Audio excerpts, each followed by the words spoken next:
remember we were sitting around listening to Heavy Petter one day, and I'm like, I really like these songs, and I just started playing them. We should learn these songs. These are great songs. And then, anyways, here we are recording each other's songs, and we played each other's songs before. Yeah. On that riff, that probably is what started. Yeah, I think we each covered each other's songs without telling each other. Yeah, I think just until one. the set, we're like, holy shit. How did that feel to hear each other's songs, not knowing that you're going to hear them? It's cool. Yeah, it was cool. Yeah, it's flattering too to know that another musician likes your music. yeah. I would describe it as a warm, artistic hug. Ooh, wow. Love that. Okay. Corey recorded the whole thing, both sides.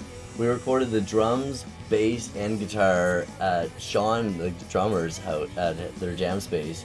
And it's the first time I've ever gone somewhere else to record, which is kind of cool. What was that experience like?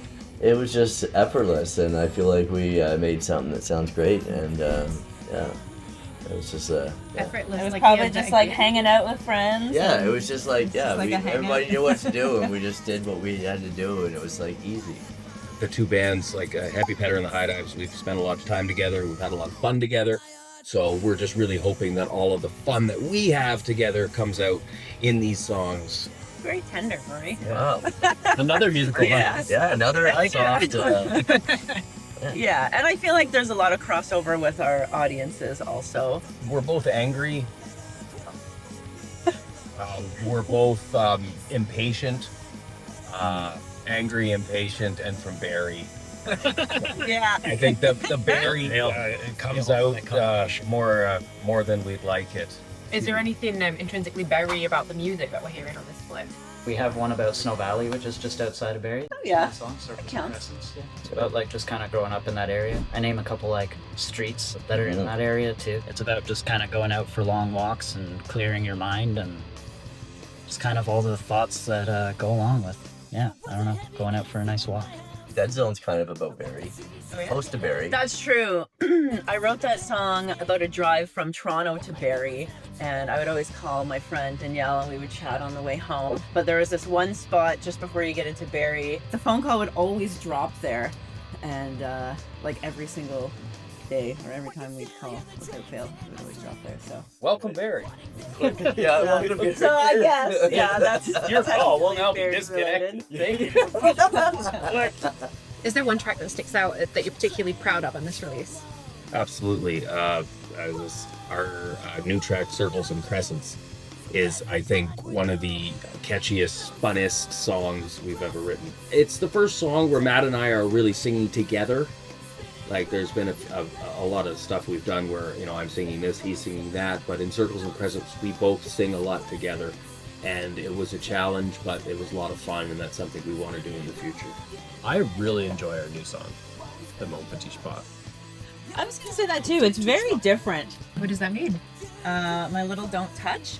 Oh, say more. It's not as risque as it sounds. It's just about one of our cats that really doesn't like to be touched very much, which is sad because I like to maul the cat, and yeah, she really doesn't like it. So it was just a, I don't know, in the moment song I wrote one night about how I just want to love this cat so much, and she really doesn't for it. Like, it has a breakdown. It's slower. Yeah, like it's over in like 30 seconds, but I mean, it doesn't sound like our other songs. No.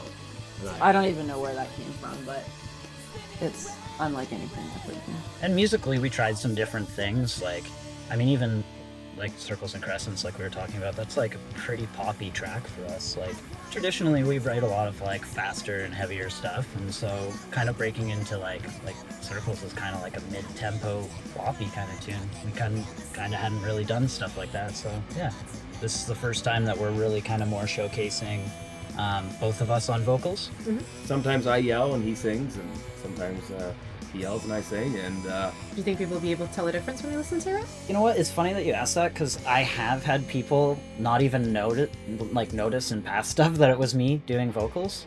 But I do think there is a big difference in our vocal styles, especially in these recordings. I don't think it'll work.